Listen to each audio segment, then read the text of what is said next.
হায়াত মৌতের মালিক আল্লাহ, ন্যূনতম সিকিউরিটি নিয়ে চলাও হলো সুন্নাহ। কিন্তু আমাদের লড়াইটা হলো, আমার মা স্বাভাবিকভাবেই কান্নাকাটি করেন, আমার পরিবার সবাই। তো আমি আমার মাকে বলেছি যে দেখো, মানে আমরা যে লড়াই নেমেছি, আমার একটা মনে হয় কি, কোনো রাজনীতিবিদের না বাসায় মৃত্যুটা হইতে পারে না, এটা কোনো ভালো মৃত্যু না।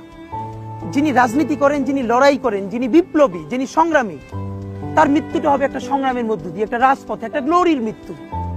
আমি তো ভীষণ ভাবে প্রত্যাশা করি, আমি ছোটবেলা থেকে এই স্বপ্নটা দেখি, অনেক জায়গায় বলেছি, একটা তুমুল মিছিল হচ্ছে অন্যায়ের বিরুদ্ধে, সেই মিছিলের সামনে আমি আছি, কোনো একটা বুলেট এসে আমার বুকটা হয়তো বিদ্ধ করে দিয়েছে, এবং সেই মিছিলে আমি হাসতে হাসতে আমি শহীদ হয়ে গেছি। এবং সবাই যখন মৃত্যুটাকে ভীষণ ভয় পায়, আমি তখন হাসতে হাসতে আল্লাহর কাছে ভীষণ সন্তুষ্টি নিয়ে পৌঁছতে চাই যে আমি একটা ন্যূনতম ওই জীবনটা লিড করতে পারলাম, যে আমি একটা ইনসাফের হাসি নিয়ে আমি আমার আল্লাহর কাছে পৌঁছতে চাই।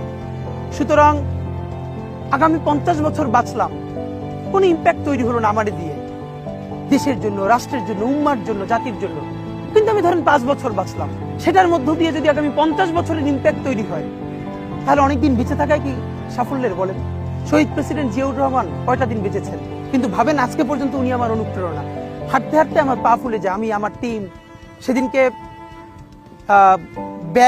ব্যাগের মধ্যে জুতো নিয়ে তারপরে একটা শপিং মলে ঘুরছিলাম, মানে পা ফুলে গেছে, পা জুতোয় ঢুকাতে পারছিলাম না। তো জিয়াউর রহমানের একটা ওনার গল্প মনে পড়ছিল, যিনি মাইলকে মাইল যখন হাঁটতেন, ওনার সাথে স্টাফদের পা ফুলে যেত, কিন্তু ওনার তো আর্মি ট্রেনিং আছে। তখন তাকে বলতো, স্যার আপনার তো আর্মি ট্রেনিং, আমরা তো আর পারি না।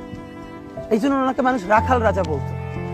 তা আমরাও সারা বাংলাদেশের 56,000 বর্গ মাইলে হাঁটতে চাই, আমরা ইনসাফের চাষাবাদ করতে চাই, একটা স্বাধীন সার্বভৌমত্বের সততার বাংলাদেশ তৈরি করতে চাই। আল্লাহ যে কয়দিন হায়াতে রাখবেন, এই লড়াইটা করব। যেদিন নিয়ে যাবেন, আমি স্বপ্ন দেখে যেতে চাই, আমি আমাদের এমন টিম, আমি আমার সন্তানকে রেখে যেতে চাই, আমার মৃত্যুর পরে যেন এই লড়াই বন্ধ না হয়, এই লড়াই যেন বাংলাদেশে কিয়ামত পর্যন্ত জারি।